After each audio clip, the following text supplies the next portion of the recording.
नमस्ते बच्चों, my self Jaiswal sir. हम पढ़ रहे हैं class 12 physics, electric charges and field. Last class में हमने देखा था प्रॉपर्टीज़ ऑफ गॉसियन सरफेस। ये क्वेश्चन अलग से भी पूछा जाता है कि what are the features of Gaussian surface. तो फीचर्स ऑफ गॉसियन सरफेस का मतलब क्या है कि जब हम किसी भी चार्ज को एनक्लोज करते हैं किसी भी सरफेस से, ऐसे इनक्लोज करते हैं, तो ये एक 3 डायमेंशनल स्पेस है जिसमें हमने इस चार्ज को इनक्लोज कर दिया। तो उसमें कहीं पर भी कोई डिस्क्रीट नेचर नहीं होना चाहिए। Gaussian surface is a of integral nature. So integral का मतलब ये टूटी हुई नहीं होती है, ये चारों तरफ से कंटिन्यूअस होती है, जिससे कोई भी फील्ड लाइंस या इलेक्ट्रिक फ्लक्स इससे लीक ना हो सके। इसमें कहीं कोई होल नहीं होना चाहिए। सो इसीलिए कहा जाता है कि Gaussian surface is a closed surface. ये क्लोज्ड एनवेलप है जो चार्ज को वेल इनक्लोज्ड करता है। तो ये कंटिन्यूअस नेचर की हो गई। दूसरी चीज, the flux associated with Gaussian surface is independent of its size and shape. तो गॉसियन सरफेस ऐसी भी हो सकती है, चाहे तो ऐसी ले सकें, तो कुछ भी ले सकते हैं, इससे कोई खास फर्क नहीं पड़ता है, क्योंकि जो फ्लक्स अंदर वाले गॉसियन सरफेस से निकल के जा रहा है वही फील्ड लाइंस बाहर वाले गॉसियन सरफेस से भी निकल के जा रही है। तो अगर आप किसी चार्ज के चारों तरफ बहुत सारी गॉसियन सरफेस बनाते हैं जिसमें कि सेम चार्जेस इनक्लोज्ड हैं, तो अंदर के सरफेस से भी जितनी फील्ड लाइंस निकल रही हैं उतनी बाहर से भी निकल रही हैं। सो इसलिए ये G1 और G2 जो गॉसियन सरफेस मैंने ली है, G1 और G2, तो इन सरफेस के शेप और साइज से कोई फ़र्क नहीं पड़ता। दूसरा, ये इंटीग्रल नेचर की होती हैं, कंटिन्यूअस नेचर की होती हैं। और तीसरी बात, charge should not be taken. अगर मान लीजिए ग्रुप ऑफ चार्जेस हैं, बहुत सारे चार्जेस हैं, Q1 Q2 Q3 बहुत सारे हैं, तो गॉसियन सरफेस इस तरह चुनी जानी चाहिए कि सरफेस पर कोई चार्ज ना हो गॉसियन सरफेस पर, क्योंकि उस केस में उसमें आने वाली और जाने वाली जो फील्ड लाइंस हैं वो डिफाइन नहीं की जा सकेंगी, और ये पता नहीं चल पाएगा कि गॉसियन सरफेस के अंदर फील्ड लाइंस जा रही हैं या बाहर आ रही हैं। Ultimately this is a formula for flux, तो हम फ्लक्स को डिफाइन नहीं कर पाएंगे।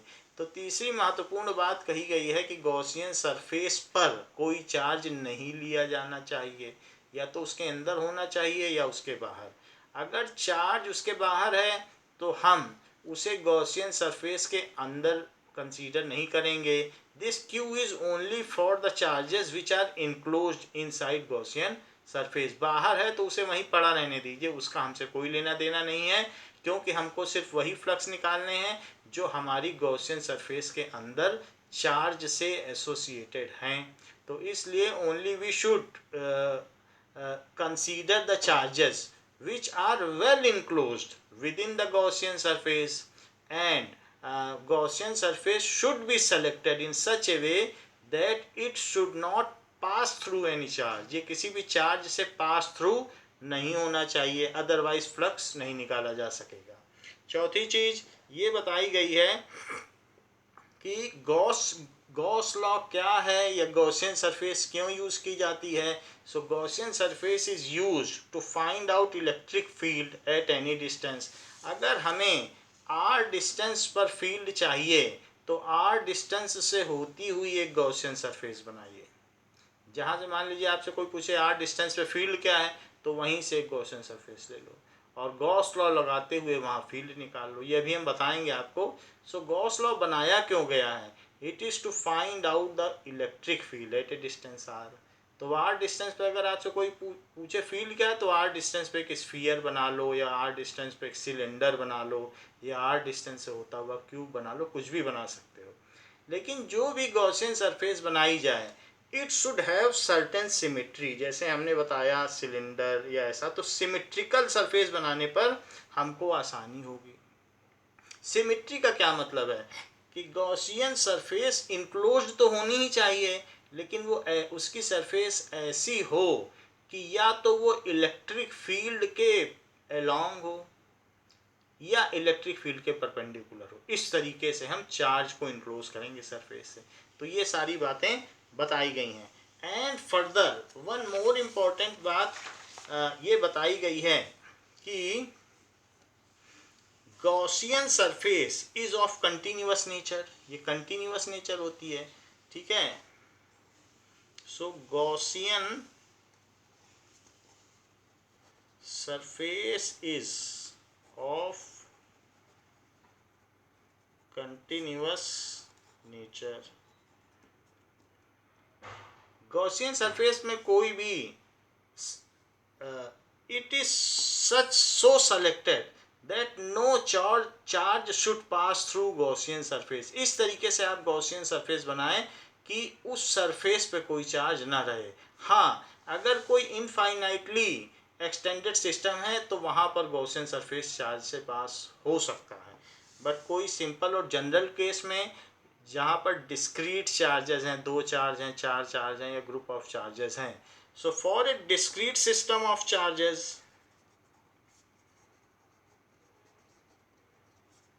discrete system of charges, Gaussian surface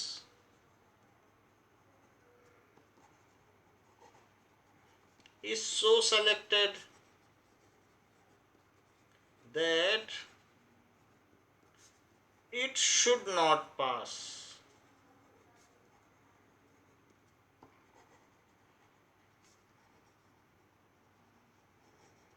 it should not pass through any charge। Gaussian surface पे कोई चार्ज ना हो, ऐसी बात कही गई। हाँ, कंटिन्यूअस चार्ज डिस्ट्रीब्यूशन सिस्टम में तब पास हो सकता है। कंटिन्यूअस है, बहुत लंबा है, इनफाइनाइटली एक्सटेंडेड है, तब तो पास हो सकता है। जहाँ पर 2-4 चार्ज हों, मान लीजिए ये सब चार्जेस हैं और हम चाहते हैं कि इनकी वजह से फ्लक्स निकालें,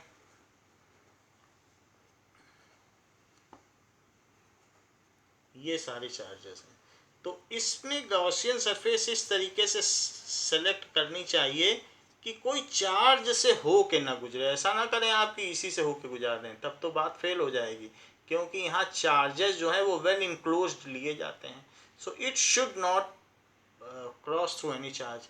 if there is any charge outside the Gaussian surface, then it is not taken under calculation, so net charge should exclude it। कोई बाहर है तो फिर नेट चार्ज के अंतर्गत वो नहीं आएगा।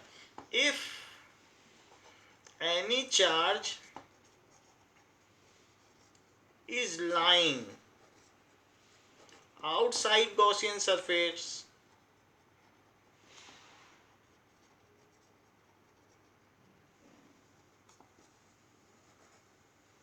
then net charge should exclude it। then Q net should exclude it। तो उसे Q net एक्सक्लूड कर दे, it should not be taken under consideration. तो कुछ भी हो या +Q6 हो तो इसे ये एक्सक्लूड कर दे। अब जरा देखें, any violation from Gauss law is the violation from inverse square law. इसलिए गॉस लॉ को वायलेट नहीं करना है। एनी वायलेशन, ये आपकी बुक का लास्ट पॉइंट है, एनी वायलेशन, क्योंकि ये इनवर्स स्क्वायर लॉ ई की वैल्यू रखी थी 1/r² वाली, तो उसी पर गॉस लॉ बना है। तो अगर हम गॉस लॉ से अगर डेविएट करते हैं तो आप इनवर्स स्क्वायर लॉ से डेविएट करते हैं, फिर जो फंडामेंटल नेचर का इलेक्ट्रोस्टैटिक फोर्स है उसके सभी नियमों से आप डेविएट कर जाते हैं। Any violation from Gauss law is direct violation from inverse square law। direct violation from inverse square law।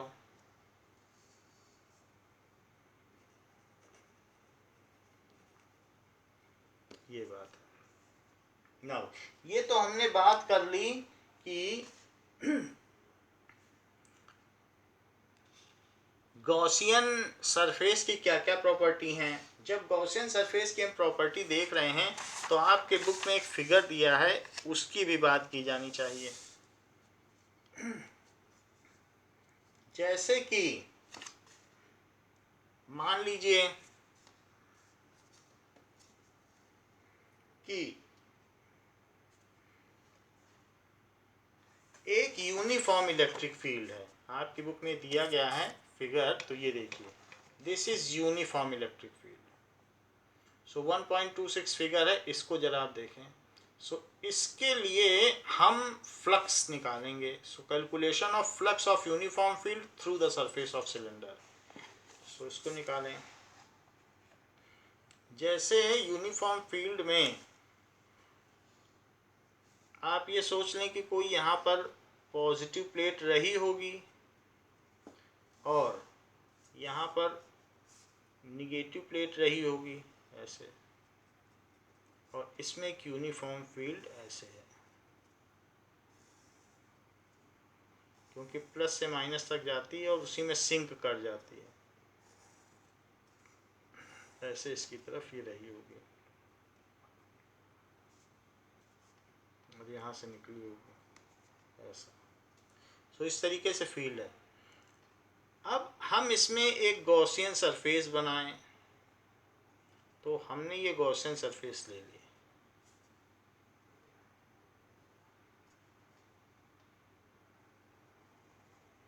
ऐसे, तो हमने एक सिलेंडर नेचर के लिए है। इस गॉसियन सरफेस पर दो प्लेनर सरफेस एरिया हैं और एक कर्व्ड सरफेस एरिया है।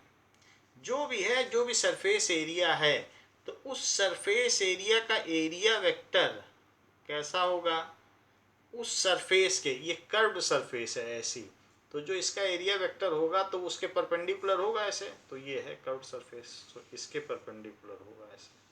तो वही चीज़ हमने की है कि हमेशा अगर कोई क्लोज्ड सरफेस है तो जो एरिया वेक्टर होगा उसके परपेंडिकुलर होगा। ये भी एक प्लेन सरफेस है और क्लोज्ड है, तो इसका एरिया वेक्टर इधर होगा, और ये भी एक क्लोज सरफेस है, हमेशा क्लोज्ड सरफेस में बाहर की तरफ होगा और सरफेस के परपेंडिकुलर होगा। देखो यहाँ भी परपेंडिकुलर है, यहाँ भी एरिया के परपेंडिकुलर है, यहाँ पर भी परपेंडिकुलर है, तो हमने एक सिमेट्री ले ली। अच्छा, हमारे पास 3 सरफेसेस हैं, तो मैं इस सरफेस को S1 कह सकता हूँ, इसे S2 कह सकता हूँ। वैसे S1 S2 इक्वल है क्योंकि इनका एरिया इक्वल है, तो ये S1 एरिया वेक्टर है, बट वेक्टर के लिहाज से ये अलग अलग हो गए, और साथ में ये S3 है। हाँ, फील्ड इधर की तरफ है, तो फील्ड जो है वो इस साइड हमने दिखा दी, फील्ड इधर है। So it is uniform field. So Gaussian surface in uniform field. Gaussian surface in uniform electric field. तो इसमें आप देखेंगे कि कुछ फ्लक्स इसके अंदर जा रहे हैं और यहाँ से फ्लक्स बाहर निकल रहे हैं, और यहाँ भी देखें तो यहाँ अलग अलग जगहों पे अलग अलग हैं। यहाँ पर इलेक्ट्रिक फील्ड की क्या डायरेक्शन है, यहाँ पर इलेक्ट्रिक फील्ड अंदर की तरफ है, ये देखिए, फील्ड का मैग्नीट्यूड भले ही इक्वल हो लेकिन यहाँ पर अंदर है और सरफेस बाहर है। तो इस पूरे गॉसियन सरफेस से नेट फ्लक्स कितना हुआ, नेट फ्लक्स थ्रू ये जो भी एनक्लोज्ड सरफेस,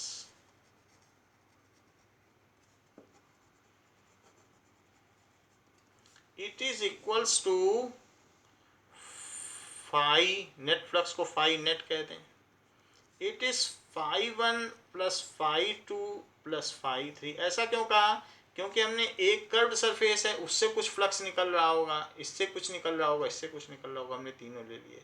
तो वैसे तो अगर ऐसा इस तरीके से फ्लक्स तो इसे क्रॉस कर रहा है, तो ये जो कर्व्ड सरफेस है उसमें तो फ्लक्स नहीं क्रॉस कर रहा है, क्योंकि आपने ऐसा रखा है तो सारी फील्ड लाइंस इधर जा रही, कोई इधर तो जा नहीं रही है कि इसको क्रॉस कर रही हो।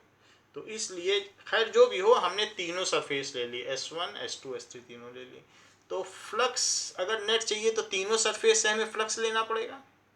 सो दैट इज इक्वल्स टू, चूंकि ई डॉट S1 ये पहला वाला, ई डॉट S2 ये दूसरा वाला, और ई डॉट S3 ये तीसरा, तीनों सरफेस ली हैं, दो प्लेन सरफेस और एक कर्व ले ली।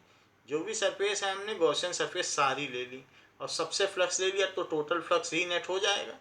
सो टोटल फ्लक्स क्या होगा, यहाँ ई S1, जरा S1 के केस के लिए देखिए, तो ई इधर है और S1 इधर है, तो इनके बीच में एंगल 180 हो गया, तो ई S1 cos 180 डिग्री, और ई S2, तो यहाँ जिधर S2 है उधर ही तो फील्ड है, तो इसलिए ई S2 cos 0 डिग्री, और तीसरे में S ऊपर है फील्ड इधर है, तो फील्ड और S आपस में परपेंडिकुलर हुए, देख लो आप, S ऊपर है, क्योंकि जो एरिया वेक्टर है, एरिया के परपेंडिकुलर ही तो एरिया वेक्टर होता है, तो कोई भी सरफेस ले लो तो परपेंडिकुलर होगा। सिलिंड्रिकली अगर आप देखें तो सिलिंड्रिकल एक्सिस से ये रेडियली आउटवर्ड है, तो ये आउटवर्ड है, और ये इसकी सिलिंड्रिकल एक्सिस हो गई जो मिडिल से जा रही है, और फील्ड तो अलोंग जा रही है कर्व्ड सरफेस, तो इसलिए ई S3 cos 90 लिया, क्योंकि फील्ड और S3 के बीच में 90 डिग्री का एंगल है। अच्छा यहाँ देखिए, जो S1 है वही S2 है, क्योंकि जो इसकी सरफेस का मैग्नीट्यूड है वही इसका मैग्नीट्यूड है। यहाँ तो अब मैग्नीट्यूड पे हम आ गए ना, स्केलर क्वांटिटी आ गई, तो इसलिए S1 is equals to S2 is equals to S, ऐसा है। तो आप इसे लिख सकते हैं ES -1 प्लस ES1 और प्लस ES3 को S3 ही लिखें, और इंटू 0, 0 क्यों लिखा, क्योंकि cos 90 0 होता है। So this is minus ES और प्लस ES, तो ये कितना आ गया 0। वैसे भी हम देखें कि नेट फ्लक्स 0 क्यों आया, क्योंकि इसके अंदर कोई चार्ज इनक्लोज्ड ही नहीं था। अब फाई नेट क्या होता है, it is Q by epsilon naught is equal to 0, तो Q क्या हो गया 0 इंटू एप्साइलन नॉट, तो ये हो गया, तो Q की वैल्यू क्या हो गई 0 एज नेट फ्लक्स, क्योंकि जितना फ्लक्स इसमें से अंदर आ रहा है उतना ही बाहर जा रहा है। इधर से मान लो 5 लाइन आ रही तो 5 बाहर भी आ रही, तो जितनी आ रही उतनी जा रही हैं, तो इस वजह से इसमें कोई चार्ज नहीं होगा, क्योंकि कुछ नेट आ रहा हो, बाहर जा रहा हो या कुछ आ रहा हो, तभी तो हम मानेंगे उसमें चार्ज है। जब नेट फ्लक्स ही 0 है, तो वैसे भी क्लियरली यहाँ से देखा जा सकता है चार्जेस तो इधर साइड प्लेट्स में, इसके बीच में तो कोई चार्ज है ही नहीं, तो इससे फिर से गॉस लॉ कन्फर्म हो जाता है, और ये भी पता चल जाता है कि गॉस लॉ की मदद से हम किसी भी गॉसियन सरफेस के अंदर चार्ज की गणना कर सकते हैं। सो नेट चार्ज इनक्लोज्ड, पहले हमने फ्लक्स निकाला और फ्लक्स में हमने गॉस लॉ लगा दिया using Gauss law.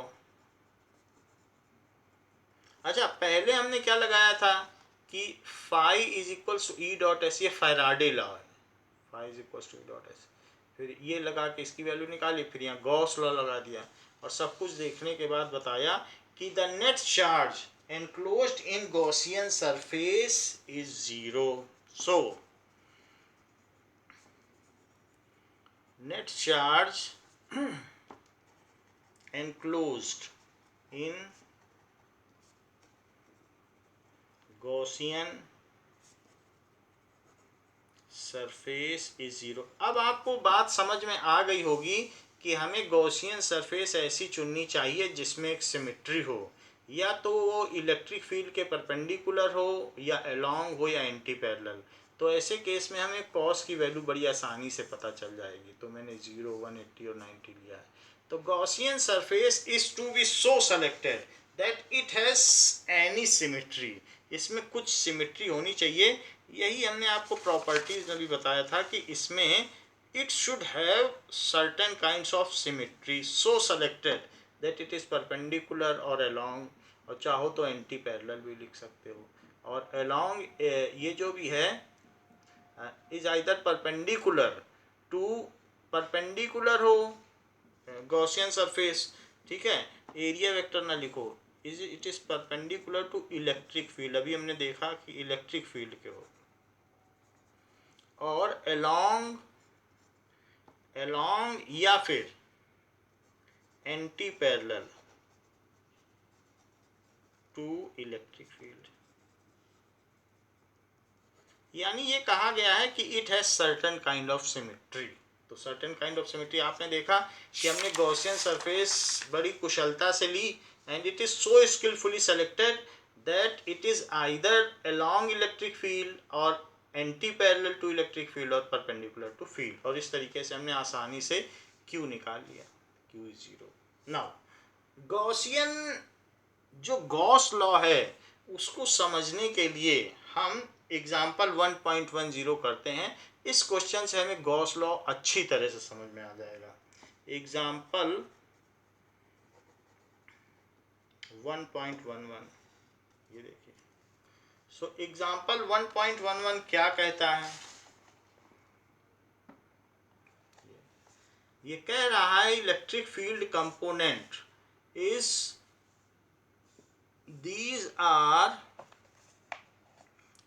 Ex is equals to alpha x half, यानी इधर की ओर जैसे जैसे x बढ़ेगा फील्ड बढ़ रही है, इस तरफ बढ़ती चली जा रही है फील्ड, x एक्सिस की तरफ फील्ड बढ़ रही है। इसके पीछे वाला जो हमने अभी सवाल किया था वो यूनिफॉर्म का था, ये जो हमने इधर किया था तो वो यूनिफॉर्म फील्ड का था, लेकिन अब सवाल है कि it is increasing field. So electric field is increasing along positive x axis. क्यों? क्योंकि जैसे जैसे x की वैल्यू यहाँ रखोगे तो Ex भी तो बढ़ेगा। अच्छा, ई वाई और ई जेड डायरेक्शन में, वाई डायरेक्शन में और जेड डायरेक्शन में कोई फील्ड नहीं है, सारी फील्ड इधर जा रही है। तो यहाँ पर कोई एक प्लेट रखी होगी और यहाँ प्लेट रखी होगी, तो यहाँ कुछ होगी और यहाँ कुछ होगी, तो इस तरीके से यहाँ पर फील्ड बढ़ रही है। बढ़ क्यों रही है? क्योंकि यहाँ पर निगेटिव चार्ज की डेंसिटी ज़्यादा होगी इस वाले इधर की ओर, तो बहुत ज़्यादा होगी तो अचानक यहाँ पर बढ़ती चली जाएगी, तो एक्स एक्सिस की तरफ बढ़ रही है, ऐसा कहा गया है। अल्फा, तो यहाँ पर एक ली गई है alpha. So what is the value of alpha? 800 newton पर कूलम और metre to the power half alpha है। Calculate the flux through cube, तो इस क्यूब से फ्लक्स निकालना है, और अब इसमें इसके अंदर चार्ज कितना है वो भी पता करना है। तो हम दोनों चीज़ें पता करें। जहाँ पर ए की वैल्यू 0.1 मीटर है, यहाँ से यहाँ तक 0.1 मीटर, फिर यहाँ से यहाँ तक 0.1 मीटर, तो हमको इस क्यूब के अंदर कितना चार्ज इनक्लोज्ड है वो भी पता करना है, और कितना फ्लक्स एसोसिएटेड है वो भी पता करना है। चूंकि ये एक इनक्लोज्ड सरफेस है और इलेक्ट्रिक फील्ड में रखी हुई है, तो ये एक गॉसियन सरफेस हुई, इनक्लोज्ड सरफेस है इसलिए गॉसियन सरफेस हुई। तो क्वेश्चन में क्या कहा गया है कि Ex is alpha x to the power half, जहां पर Ey तो ज़ीरो है और Ez भी ज़ीरो है, और साथ में कहा गया है कि अल्फा की वैल्यू 800 न्यूटन पर कूलम्ब और metre to the power half है, ऐसा बताया गया है। अच्छा, अब ये देखिए फिगर क्या है। फिगर इस तरीके से है,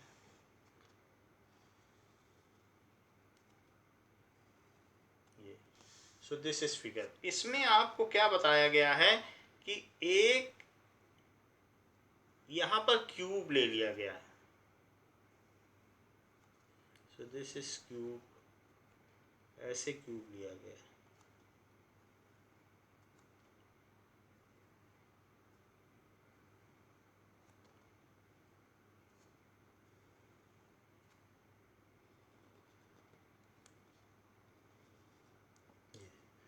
अच्छा, ये यहाँ पर A है, यहाँ से यहाँ तक की डिस्टेंस A है।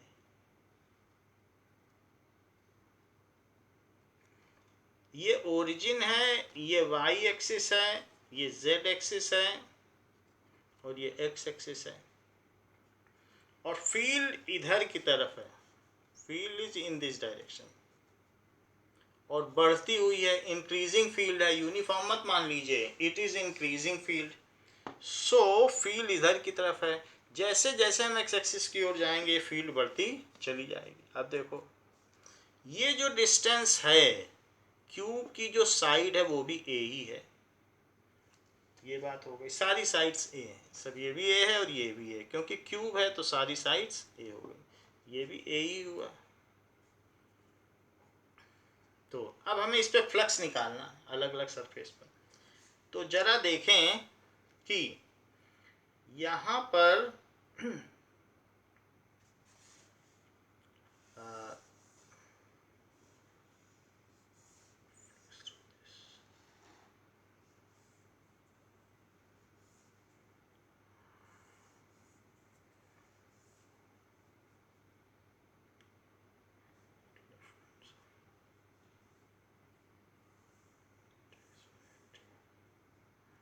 चलिए, तो अब हम देखेंगे इसमें अलग अलग पॉइंट पर सरफेसेस कैसे हुई। तो डिफरेंट सरफेसेस हैं, उनके बारे में हम लेंगे। तो ये जो चार सरफेसेस हैं बीच में, ये और नीचे वाली और इधर, तो इन सरफेस का एरिया वेक्टर इसका ऊपर हुआ। तो यहाँ पर आप देखेंगे कि जो एरिया वेक्टर है, तो सभी का एरिया वेक्टर एस ही है, लेकिन यहाँ पर इसके लिए ये परपेंडिकुलर है फील्ड के। ऐसे ये सामने वाला है तो सामने वाले में ये सामने आ जाएगा, और सामने आने पर भी फील्ड तो इधर है, सारी फील्ड तो इधर आ रही है, तो ये फील्ड के परपेंडिकुलर हो जाएगा। अच्छा, इस नीचे लीजिए, नीचे में, तो नीचे में एरिया वेक्टर नीचे है, तो वो नीचे की फील्ड है, नीचे का एरिया वेक्टर और ये, सो दीज आर परपेंडिकुलर। आप इन सबको नाम दे दीजिए, S1 वेक्टर, S2 वेक्टर। इसी तरीके से जो इधर निकलेगा सामने की ओर वो भी परपेंडिकुलर होगा, और जो पीछे निकलेगा वो भी फील्ड के परपेंडिकुलर होगा। तो ये जो चारों सरफेस हैं, S1 S2 और जो यहाँ से सामने वेक्टर आएगा बीच वाले से, तो वो जो सामने की ओर वेक्टर आएगा वो भी तो इस ये वाली जो सरफेस है उसके परपेंडिकुलर होगा। और वो मतलब एरिया वेक्टर परपेंडिकुलर हो गया, फील्ड के ये परपेंडिकुलर हो गया, क्योंकि फील्ड तो सब इधर जा रही है, सारी फील्ड इधर जा रही है। और पीछे वाले में भी एक एरिया वेक्टर पीछे जा रहा होगा, वो S4 होगा, S1 S2 S3 और S4। ये चारों जो चीज़ें हैं, ये नीचे वाला और पीछे वाला, इन सभी ये जो चारों एरिया वेक्टर हैं वो इलेक्ट्रिक फील्ड के परपेंडिकुलर है। हाँ, ये जो आपका एरिया वेक्टर है ये वाला, ये फील्ड के अलोंग है, जिसे मैं S5 कह रहा हूँ। तो ये क्यों क्यों अलोंग है? क्योंकि फील्ड भी इधर और एरिया वेक्टर भी इधर, जबकि इधर जो S6 है वो एंटी पैरेलल है। क्यों? क्योंकि फील्ड इधर जा रही है और ये इधर जा रहा है। तो यहाँ पर जो थीटा हुआ S6 के लिए वो 180 डिग्री हुआ। 180 क्यों हुआ 180 डिग्री? क्योंकि फील्ड इधर, सभी फील्ड तो पूरे में इधर इधर जा रही है, it is along positive x axis, जबकि एरिया वेक्टर इधर। यहाँ थीटा क्या हुआ? 0 डिग्री हुआ। और इन सभी के लिए थीटा चारों के लिए 90 हुआ। तो इसलिए सभी में यहाँ 90 डिग्री, यहाँ 90 डिग्री, यहाँ ये चारों इस तरीके की सरफेस हैं। जैसा सिलेंडर के लिए लिया गया था लगभग वही केस है। तो सिलेंडर में जैसे 90 था तो बस उसी को क्यूबिकल बना दिया गया है, वही बात। तो आप चाहे सिलेंड्रिकल ले लें या वैसे है, रहेगा तो 90। अब जरा देखें, तो वो पहले पार्ट में पूछता है नेट फ्लक्स बताओ। तो नेट फ्लक्स क्या होगा? So net flux is equals to phi1 plus phi2 plus phi3 plus phi4 plus phi5 और प्लस phi6। सभी का एरिया ए स्क्वायर है। चाहे आप कैसा मैग्नीट्यूड की बात कर रहा हूँ, S1 is equals to S2 is equals to S6, सभी को S मान लें। और उसकी वैल्यू है ए स्क्वायर। मैग्नीट्यूड तो सबका एक ही है, इट इज़ ए स्क्वायर। तो अब जरा देखें, जो हमारा पहला सरफेस है, सो वहाँ लिखें E dot S1 plus second में ई डॉट S2, थर्ड में ई डॉट S3, फोर्थ में ई डॉट S4।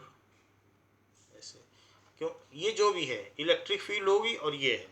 इसके अलावा फिर यहाँ पर फील्ड कम है और यहाँ पर फील्ड ज़्यादा है। क्यों ऐसा है? क्योंकि राइट में जाने पर फील्ड बढ़ रही है। जैसे जैसे एक्स बढ़ेगा, यहाँ तक 2a डिस्टेंस है, आप चेक कर लो, a और a मिलके 2a हुई इस सरफेस तक। यहाँ तक तो 2a है ना, और यहाँ तक a है, तो यहाँ फील्ड कम होगी जब a की वैल्यू रखोगे, और 2a रख दोगे यहाँ तक तो फील्ड ज़्यादा है। तो अलग अलग जगहों पे अलग अलग फील्ड है, इस तरीके से है। तो ये हमने वैल्यू रख दी, और यहाँ पर भी फील्ड जो है वो बढ़ती हुई है या अलग अलग तरीके की है। तो जो भी है हमने उसे ई ले लिया है फील्ड। और यहाँ पर जो भी फील्ड होगी तो उसको आप क्या लिख लें, एक को ले लें ई डैश। फोर्थ वाला केस तो हो गया, फिफ्थ वाला देखो ये है ई डैश। तो यहाँ पर आप फील्ड भी दिखा दें कि यहाँ पर फील्ड कितनी है, फील्ड इधर ही की तरफ है, उसे आप ई डैश लिख लें। और यहाँ पर फील्ड जो अंदर जाती हुई है उसे ई डबल डैश लिख लें। ये है, क्योंकि फील्ड अलग अलग है, इंक्रीजिंग है, सो ई की वैल्यू चेंज होगी। डॉट S5 और प्लस ई डबल डैश डॉट S6। तो ये 6th एरिया है, तो हमने 6 एरिया ले लिया और 6 पर ये फार्मूला लगा दिया। अब जरा देखिए कि जो S1 है, S2 है, S3 है और S4 है, ये जो चारों सरफेस हैं, ये इधर उधर की जितनी भी चारों सरफेस हैं क्यूब में, इन पर जो फील्ड है वो कैसी होगी, दैट इज परपेंडिकुलर। इस पर लगने वाली फील्ड परपेंडिकुलर होगी।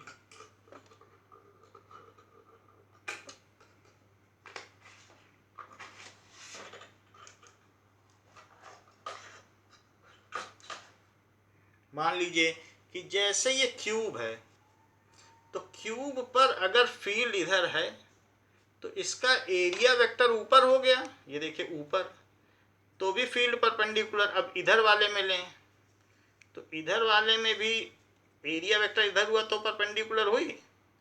इसी तरीके से यहाँ देखो, एरिया वेक्टर बाहर निकलता हुआ और फील्ड ऐसे तो परपेंडिकुलर हुई। ऐसे नीचे में भी, तो नीचे वाले में भी यही बात हो जाएगी। तो चारों तरफ, जैसे मान लीजिए एक क्यूब है तो फील्ड इधर, एरिया वेक्टर ऊपर, हो गई परपेंडिकुलर। ये देखिए परपेंडिकुलर।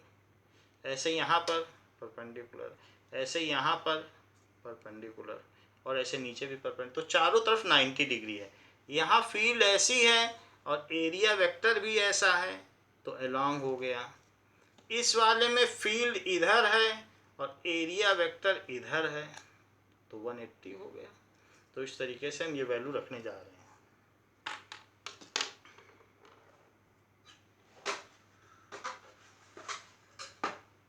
अब देखिए, सो इसकी सभी की वैल्यू रखें।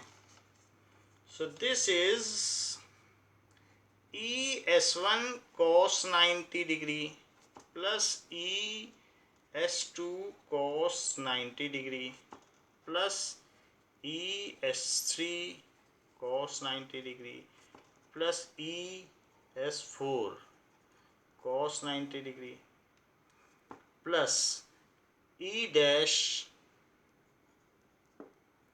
S5।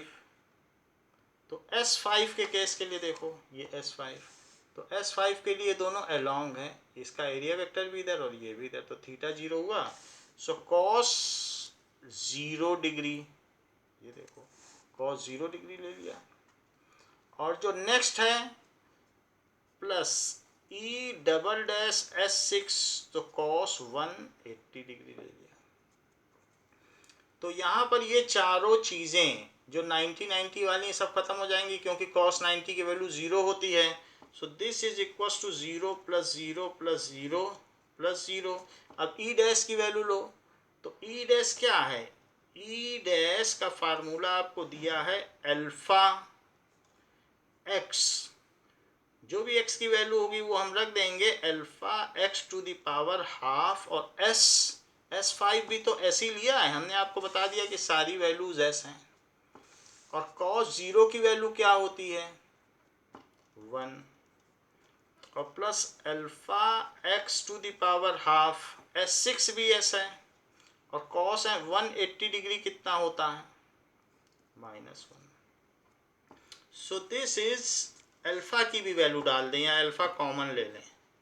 अच्छा, सभी में s तो a स्क्वायर है क्योंकि क्यूब है, तो a स्क्वायर है इसकी हर सरफेस, तो s को भी कॉमन ले लें। अब अंदर बचा x, एक में पहले वाले में डैश लगाएं और दूसरे वाले में डबल डैश, क्योंकि ये ई डैश है, ये ई डबल डैश है। So it is root x dash, root x dash, और माइनस साइन है तो माइनस ले लिया, और रूट एक्स डबल डैश ये रख दिया। अच्छा, अब अल्फा कितना है? तो क्वेश्चन में अल्फा 800 दिया है, ये देख लीजिए, अल्फा 800 है। एस क्या है? एस है ए स्क्वायर, साइड का स्क्वायर, और अंदर देखो रूट के एक्स, तो बताइए एक्स डैश क्या है? यानी फिफ्थ वाला केस, तो यही तो डैश है। सो S5 को ये जो चीज़ है यहाँ पर कितना है x की वैल्यू? 2a, a ये और a ये, तो यहाँ तक आते आते कितना हो जाएगा? सो 2a, और x डबल डैश क्या है? ये सिर्फ a है, ये देख लीजिए, क्योंकि ये डबल डैश लिया है तो यहाँ से यहाँ तक की कितनी डिस्टेंस है? a, तो ये हमने सारी वैल्यू रख दी। cos 180 की वैल्यू निगेटिव रख दी, ये सारे जीरो कर दिए, और इनकी वैल्यू रख दी। अल्फा कॉमन लेके 800 लिख दिया, एक्स डैश और एक्स डबल डैश इसके रूट लगा दिए, और जो इनकी निर्धारित वैल्यू थी वो रख दी, एस भी बाहर ले लिया।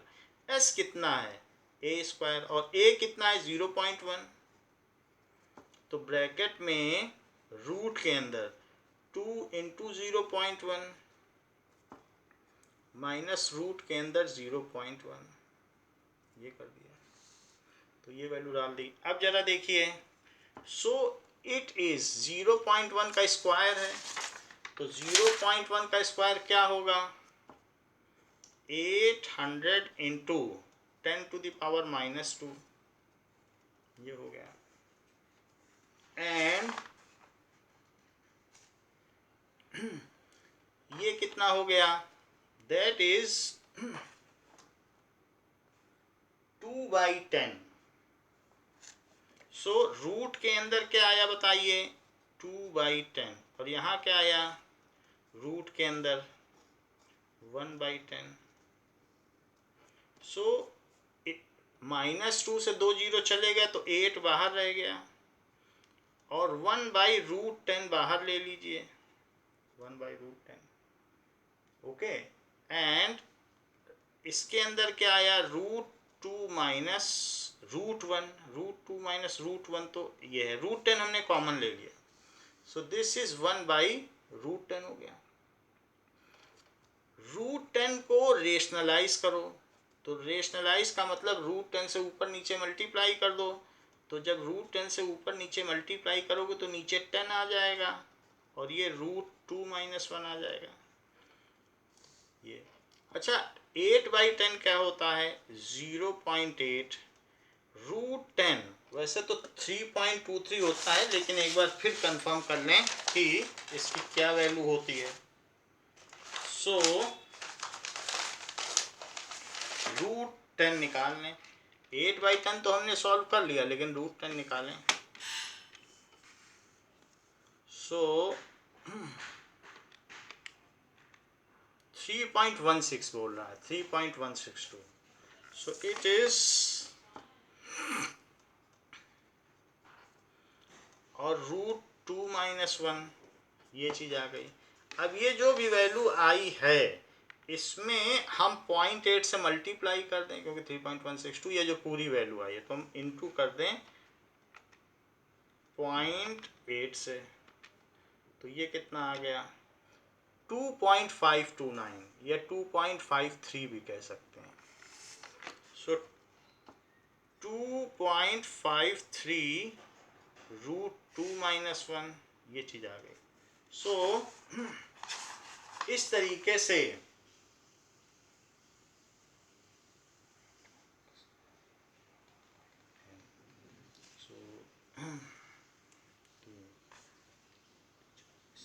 अब अंदर आ जाएं इसके, तो 2.53 और √2 क्या होता है 1.414 और -1।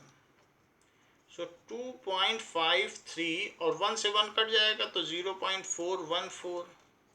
अब 2.53 में 0.414 से मल्टीप्लाई करें, जो भी ये वैल्यू आई है उसमें मल्टीप्लाई कर दें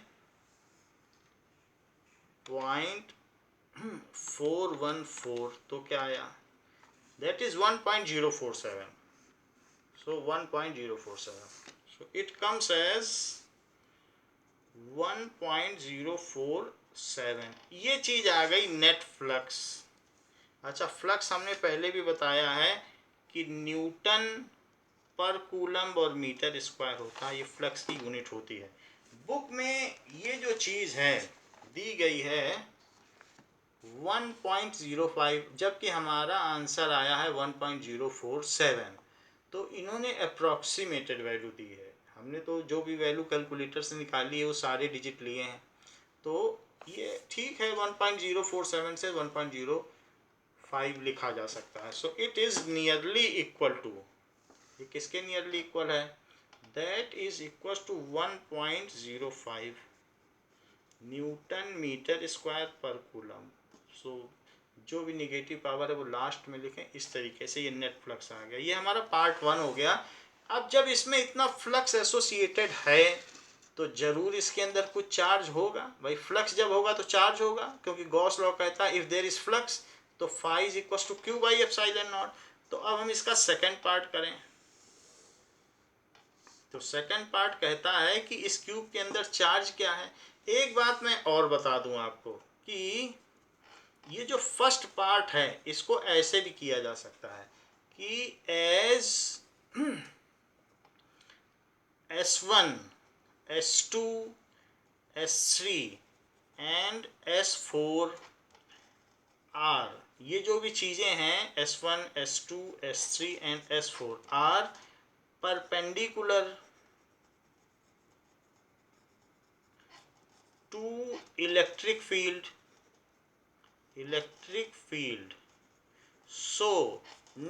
so flux associated with these surfaces is zero। सीधी बात, क्योंकि ये चारों तो फिर हम इसे कंसिडरेशन में ही नहीं लेंगे। only S5 and S6 will be associated with flux, only S5 and S6 vector are associated with flux। ऐसे लिखा जा सकता है। तो तब लिख लें phi net is equals to E dot S5 vector plus इसमें डैश लगा लें E double dash S6 vector. तो फिर आप ऐसे भी लिख सकते हैं कि इन्हीं दोनों को लें और इनके बीच में डॉट प्रोडक्ट लगा दें। तो हमें मालूम है कि E डैश S5 वेक्टर है, तो हमने उसका आपको दिखाया था S5 इधर है। तो ऐसे केस में आप सिंपली स्टेटमेंट लिख के भी इतना सब कुछ करने से बच सकते हैं। से आपको ये सब करने की ज़रूरत नहीं है, बस आप S5 S6 दिखा दें।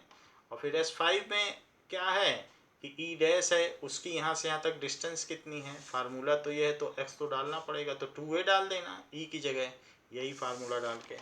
तो this is E S5 cos 0 degree plus E double dash S6 cos 180 degree ऐसे डाल दें। फिर E क्या है, it is alpha root x, तो रूट एक्स की जगह 2a डालें, S5 की जगह a स्क्वायर डालें और cos 0 है तो छोड़ दें। यहाँ पर इसकी जगह अल्फा रूट a डालें, s की जगह a स्क्वायर डालें और इंटू -1 ऐसे डाला जा सकता है। बिल्कुल फार्मूला लगाया है क्योंकि ई क्या है, अल्फा रूट एक्स है, तो मैंने वही डाल दिया। इसकी जगह 2a डाल दिया, इसकी जगह a डाल दिया। बुक ऐसे ही कर रही है, तो देखिए मैंने भी वैसे ही कर दिया जैसे बुक कर रही है। सो ये क्या हो गया, अल्फा रूट ए का मतलब है रूट ए लिखो, रूट 2 अलग कर देंगे और a स्क्वायर लिखो, रूट 2 अलग कर लो, ठीक है। और अल्फा को कॉमन ले लो, फिर माइनस यहाँ पर भी अल्फा रूट ए और a स्क्वायर, माइनस यहाँ लगा दिया। अच्छा, a की पावर 2 है और a की पावर हाफ है, तो हाफ प्लस 2 क्या होता है, 5/2। तो alpha into a to the power 5/2 और ब्रैकेट के अंदर क्या आएगा, रूट 2 -1, ये हो गया।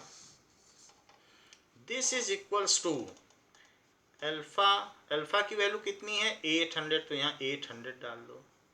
ये क्या है, a टू द पावर 5/2 है, तो 5/2 है, तो आप इसे क्या कर दें कि a की वैल्यू 0.1 है, तो 0.1 का स्क्वायर लिखें और 0.1 का हाफ लिखें। अलग ही अलग कर लें क्योंकि 5/2 तो कैसे कैलकुलेट करेंगे।